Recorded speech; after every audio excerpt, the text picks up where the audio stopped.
Dear honorable viewers and all the students of MHC in entomology, Assalamu alaikum wa rahmatullah. Welcome to the discussion on the role of thoracic muscles in wing movement of insect. If you are already subscribed in my channel, thank you very much. If not, please subscribe now to get the notification of next video. For this, click on the subscribe button below the video and then click on the bell icon and finally select the all option. Question: discuss the role of thoracic muscles in wing movement of insects. Answer: the wing movements of insects are caused by three sets of muscles: the indirect, direct, and accessory indirect flight muscles. The indirect muscles are usually the largest in the body and are attached to the thorax and not to the wing bases. In most insects, they consist of two groups of muscles. Number one, a pair of dorsoventral muscles by whose contraction the targal region of the thorax is depressed, with the result that the wings are forced upwards owing to the peculiar nature of their articulation with the thorax. Number two, a pair of longitudinal muscles by whose contraction the targal region becomes arched upwards, which results in the wings being forced downwards.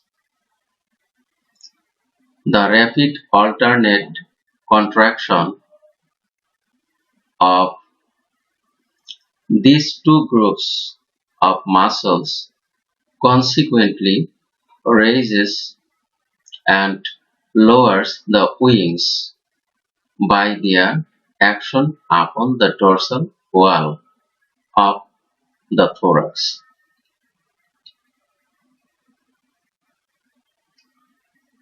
The direct muscles are typically the epipleural and axillary muscles and generally consist of four pairs. Number A, the first anterior extensor arising usually from the sternal region and attached to the basilar scleroid.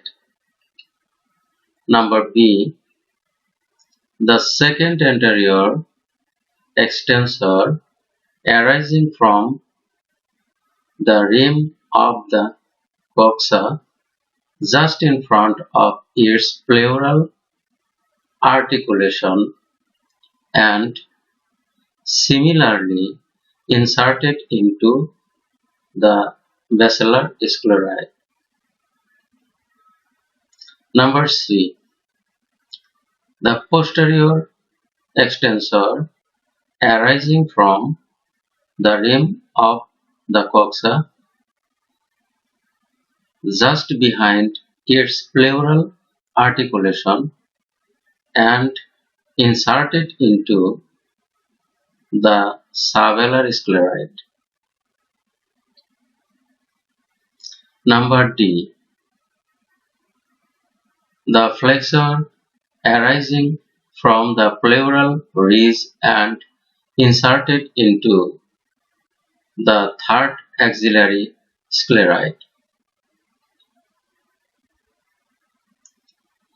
The accessory indirect flight muscles are the pleurosternals, targopleurals, and lateral intersegmental.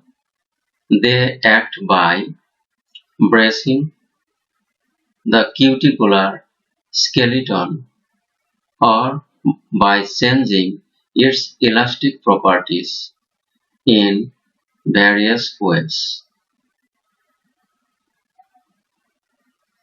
Fuller analysis of skeletal-muscular mechanisms that operate in flight shows that these are complicated and vary appreciably from one group of insects to another.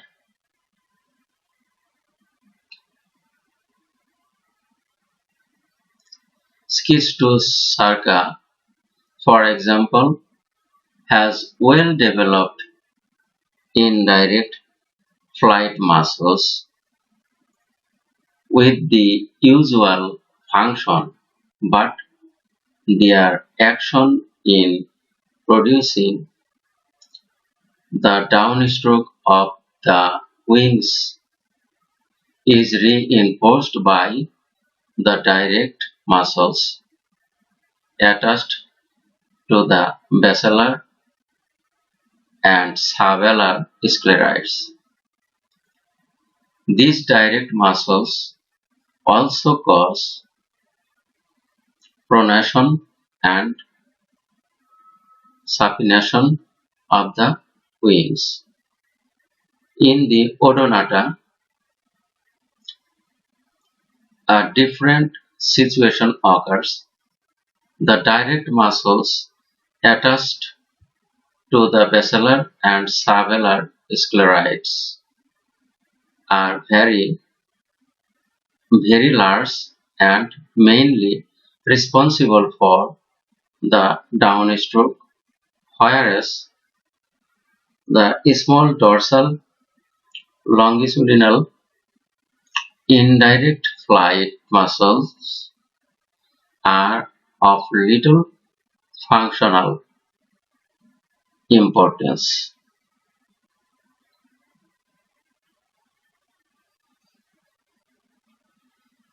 In the base and the higher diptera, only the indirect muscles of the mesothorax generate the power needed for flight.